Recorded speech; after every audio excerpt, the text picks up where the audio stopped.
بسم اللہ الرحمن الرحیم۔ حضرت عبداللہ بن مسعود بیان کرتے ہیں کہ رسول اللہ صلی اللہ علیہ وسلم جو کہ صادق و مصدوق ہے،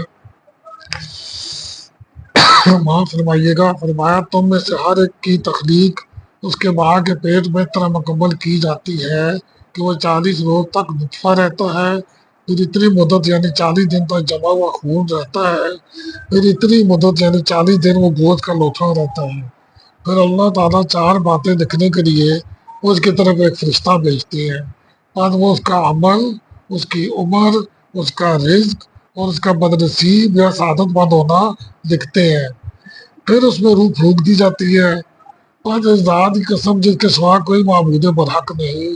بے شک تم میں سے کوئی شخص اہل جنت کے سے عمل کرتا رہتا ہے حتیٰ کہ اس کے اور جنت کے مابین صرف ایک ہاتھ کا فاصلہ رہ جاتا ہے، تو وہ نوشتہ تقدیر اس پر غالب آ جاتا ہے، تو وہ جہنمیوں کا سا کوئی عمل کر بیٹھتا ہے تو وہ اس میں داخل ہو جاتا ہے، یعنی جہنم میں۔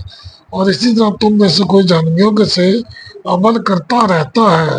حتیٰ کہ اس کے اور جہنم کے درمیان صرف ایک ہاتھ کا فاصلہ رہ جاتا ہے، تو وہ نوشتہ تقدیر کا لکھا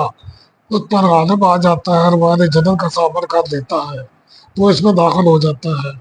اب یہاں پر یہ بات سمجھے کہ اعمال آخری عمل یہ بہت کم دیکھا گیا ہے کہ اچھے عمل کرنے والا برے انجام سے بچار ہو شروع میں اچھے عمل کرنے پر برا ہو جائے۔ ہاں یہ دیکھا گیا ہے اکثر کہ برے اعمال کرنے والا بالآخر نیک ہو جاتا ہے،